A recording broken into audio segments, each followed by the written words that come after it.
Ready for another one of those long rambling videos? I got you covered. Now originally, I was going to do a video on street ignition systems. We had that incident with the Protronics a few days ago, and I wanted to talk about the ins and outs of certain ignitions and assets and liabilities and what you really need and what you can get away with, what you don't need, what's a waste. And I'm going to do that video, but I have to do a different one today because there's an ideology that we have on this channel that I've talked about really since the very beginning and even before I started doing YouTube. But there's an ideology that's behind the things that I do. I really think that we need to talk about it at this point. Let me sit down. Okay. You know the phrase, right? You know the phrase, you will own nothing and you will be happy, right? How many times have you heard that? It's scary, right? Because that's the dystopian future that they have planned for us, right? No. That's what you're living in right now. The phrase that you should be afraid of is that you will control nothing and be happy. And this is what's going on now. And this is what's been going on now for the last, I'm going to say 50 years, because really all of this kicked into high gear in earnest 1971, 72, 73, 74. Okay? All right. So where am I going with this? You will own nothing. Well, guess what, Bubba? You don't own anything, right? So, do you own your house? You don't own your house. Yeah, it's deeded in your name and all of that, but you don't own that house. The bank owns the house. Miss a few mortgage payments and see how much of that house you own. Oh wait, it's paid off, you don't have a mortgage? Awesome. Stop paying property taxes for a while and see what happens. Or get yourself into a jam where your insurance doesn't cover whatever it happens to be and see how much of that house you actually own. And then of course there's civil asset forfeitures and eminent domain and all sorts of different ways that this house that you own could just be taken from you. You don't own the house, you're renting the house. You're renting it from a bunch of different entities. How about your car, right? You own your car, don't you? No, the bank owns your car. It says it right there on the title, you know, the lien holder. All right, so you've paid your car off and you have the title free and clear in your name. You own that car, right? No, the state owns that car. And you can lose it exactly the same way you could lose your house. You're listed as the owner on there, but you're listed as the owner in a acute legalese sort of way. Just exactly the same as I own this channel, right? I own Uncle Tony's Garage. No, I don't own this channel. YouTube owns this channel. And as long as I play nice, YouTube will let me continue owning this channel. And then when YouTube says, oh, no, I've had enough of this guy, he's a troublemaker, you're gone. So how much of this channel do I actually own? All right, are you starting to get the picture? Your money is the same way. Do you own your money? No, because you don't have any money. You have currency. And your currency, at the very top of it, assuming you live here in the United States, it says Federal Reserve note. Note. Note is another word for debt. Okay? Originally, the United States dollar was backed by silver, it was backed by gold, it was backed by tangible assets. So you were carrying around a receipt for real money. But of course, through various machinations over the years, well, that's been completely eliminated now. And all you hold is a debt, a note. So if you got a $20 bill in your pocket, you actually have a $20 debt to the Federal Reserve. And they collect their money through inflation. That's what inflation is. They keep printing more of it. They print as much of it as they want. They can print an infinite amount of it. And every time they do that, whatever bills you have in your pocket, that's it. They're worth less and less and less and less and less. That's called inflation. The money that's in the bank. Well, no, you don't really have any money in the bank. You have digits in the bank. right? They're not real, and they can be taken from you the same way your house or your car can be taken from you. You don't own those accounts, right? There's so many different ways you can lose it. And you say, well, okay, well, then there's Bitcoin. It's a non-centralized currency. It's like, yes, no, Bitcoin really doesn't exist. At least with the dollars, you can go to the bank and change some of your digits for slips of paper indicating that you owe $20 as opposed to, but no, Bitcoin, you don't even get that. You don't even get the tangible piece of paper. Now, when I was saying I wouldn't invest in Bitcoin, I would invest in Bitcoin, but not as a savings. I would do it as speculation. Sure, let's make the digits go higher, right? Using these digits. And then hopefully at some point cash them in, before the rug pull. And hopefully at some point cash them in and trade them for tangible goods or tangible assets or hard money, hard assets. Oh boy, we could go on and on and on forever. And I don't want to do that. What the hell does this have to do with cars? What does this have to do with ignition systems? It actually has everything to do with it. And what I'm telling you now is why, for as long as I've done this channel, for as long as you guys know me, why I've been such a stickler to things like points and carburetors. Because points and carburetors, I know this is going to sound crazy, it's going to sound out there, but points and carburetors are part of the natural world.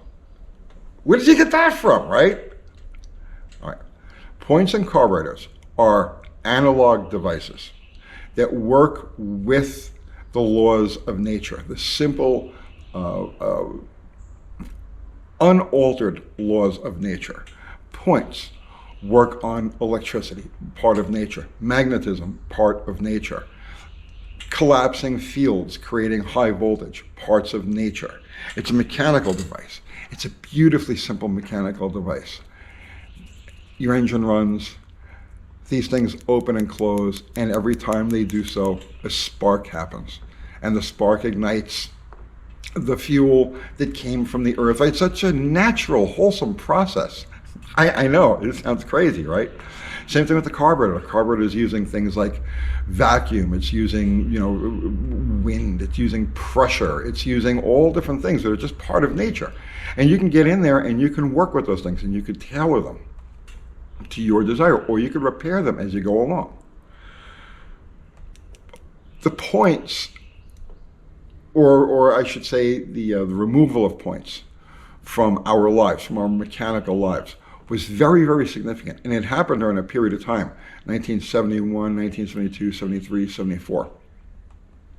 When what's happening now, the state of the mankind today, this was actually the first step. Removing the points from your car was the first step. And I know that sounds like a reach. It sounds crazy. But go with this. From the beginning of motorized transportation, car, motorcycle, motorized bicycle, truck, whatever, airplanes, serviceability and the ability for the individual to work on, to repair, to maintain, and to hold on to that vehicle as long as he chose to was important. It was part of the marketing, right? In fact, if you go back to 1970, 71, Ford with the Maverick made such a big deal about how anybody could work on this thing. So simple to work on, so easy to work on. Anybody could do it. That was the very end of that era where vehicles were user-friendly, they were user-serviceable. Now, I became mechanically aware in the very early 1970s. So I'm a pre-teen, really, hanging around the older guys on the block that were mechanics, that worked on stuff, and tried to learn as much as I could from them. And I will never forget when cars with electronic ignitions started filtering into the mix. And I guess it's just something I will never forget. And it was a phrase I heard repeated over and over again by these old-time mechanics. Old-time then. It was like the middle 1970s. and they would say, this is the first step. They're going to make it so that you can't work on any of the stuff. They're eventually going to seal the hoods, and just that's it. You're going to buy it, drive it until you're done making payments on it, and then that's it. You go buy another one. There's not going to be any fixing this stuff in the future. And I was like, no, that's a bit of a reach. That's a bit of a reach. I don't really see that because I was growing up in this era. So I'm a boomer. I was born in '62. I'm the very, very tail end of the boomer generation. And I didn't really want to see that. I didn't think that it was that's how it was actually going to go. I was like, no, I'll always be able to work on cars. I'll always be a mechanic. I'll always be able to service my stuff. I'm going to be the best that I could possibly be. I'm going to learn as much as I can learn. And through the 70s and into the 80s, as we transitioned from first we got electronic ignitions, and then we got electronic fuel injection, and through the 1980s, I was like, yes, this is all good stuff. I can understand this. I can work with it. I can fix it. I can, just like the carbureted stuff. And like I said, back in the 1980s, the late 1980s, when I was doing Cars Illustrated magazine, I was a huge proponent of electronic fuel injected muscle. The article I wrote, From Buick with Balls. If you haven't seen it, find it. It's online. It was a drag test I did on a 86 Regal T-Type, a turbo T-Type, and I was just going nuts about how good this new EFI stuff was, and how future generations are going to be able to do what the old timers used to do with jets and so on and so forth. Well, now future generations are going to be able to do it by programming their computers. This is stuff I wrote back in 1986. Then, I guess a few years after that, by the late 1990s, I started to see where things were really starting to go off. The prophecies of those old school mechanics were coming true, right? The cars were becoming more and more difficult to work on. They were becoming there was more proprietary stuff. The systems were becoming more intertwined. They kept throwing more and more things in there. And I saw the handwriting on the wall at that point. And right around the middle to late 1990s, I saw the pattern. I saw where it was going to go. And at that point, I said, you know what? They're not going to take my freedom to work on this stuff. They're not going to take my freedom. Now you go back to this whole thing about, you'll control nothing and be happy. I insist on control. I insist that anything that's in my life that I have to work with, that I depend on, that I have fun with, that I earn a living with, that I have control over it. Yeah, I know I don't have control over this GoPro that I'm using. I don't really have control over the laptop or YouTube or the servers or any of that stuff. But the things that I base this channel on are all mechanical devices that are within my control. And if YouTube was to disappear tomorrow, that's no problem. I just go back to fixing stuff. Old stuff. Believe it or not, there's a demand for that these days. So I have to drop this edit in here because while I talk about points and carburetors all the time, I do have vehicles with electronic ignition and electronic fuel injection. But there's a catch, see? Okay, so my motorcycles. This Sportster here, it's a 99 and it has electronic ignition. Am I afraid of the electronic ignition? No, of course not. I've been working with those since I was a teenager. Electronic ignition. I'm not a stranger to it. I could fix it, no problem. But what if the parts weren't available? What if just suddenly those systems were all just discontinued or priced to a point that I couldn't afford them or for whatever reason? I didn't want to mess with it. Well, these bikes still have the architecture of the old Ironhead motors down below. So I can pull the electronic ignition system out, I can put a timer right into it and a set of points and just motor down the road. It's got a carburetor, right? No problem. I can keep that forever and I can service it with my own skill, my own wits, my own hands, my own tools. My Buell, oh, I love this thing, right? This is a double whammy. This has electronic ignition, but it also has electronic fuel injection. So that's got to be terrible, right?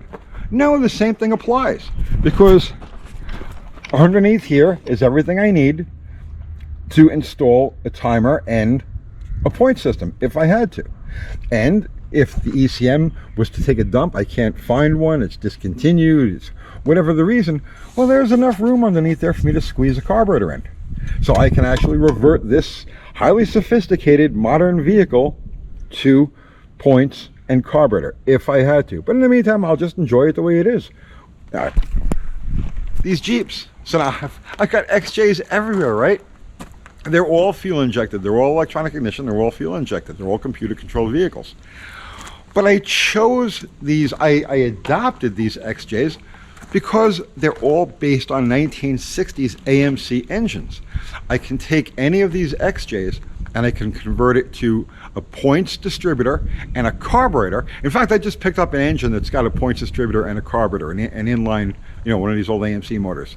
So that if in the future I need to keep one of these things running and I don't want to deal with any of the aggravation, well, I could just convert it to points and carburetor and send it down the road. So yes, I have no problem working with or owning electronic fuel injected computer controlled vehicles, as long as the option is there for me to convert to stuff that I can work with or would choose to work with. Options are freedom. So you will own nothing and you'll be happy. You will control nothing and you'll be happy. Well, control, it's okay, so there's these concepts that we're supposed to be, our society is supposed to be based on freedom and liberty, right? So freedom, part of freedom is being able to control your machinery, to be able to service your machinery without outside help or without outside, relying on outside sources. You should be able to diagnose and repair the things that you own. That's freedom. And I choose to keep this car. My choice, my freedom, is to keep this car or motorcycle or truck or whatever it is for the rest of my life. I need to be able to service it using the knowledge and the tools and the parts that are available and repairable to me, as analog as possible. There's no freedom anymore. Cars of the latest generation, it's funny, I did that thing in the 170, the Demon 170, and people were like, yeah, in the future, they'll be able to do all of this stuff, standalone ignitions and standalone injection systems and blah, blah, blah. What about the rest of the car? What about every other system of the car, from the headlights to the heater, to the radio, to the seats, to the windows, everything that is controlled by modules, all various computers, and they all have to talk to each other.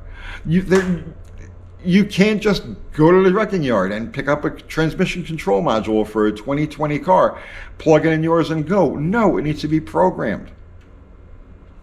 Now, you see, there is no hope for any of these cars for long-term survivability. And that's all the stuff in the latest generation of vehicles out there. And they're going even further with the electric cars. So I think next year or is it the year after?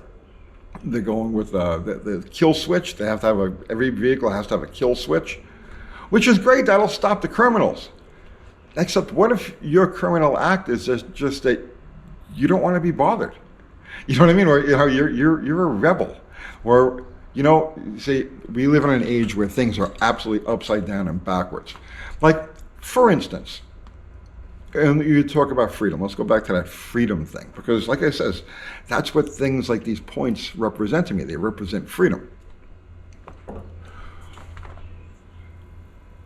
So, freedom and liberty.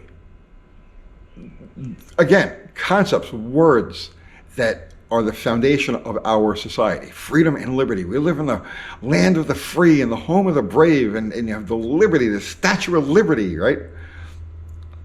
You don't have any freedom or liberty. You have the freedom to choose whether or not you want to pay or qualify for liberties that the state will grant you. You need permission for everything.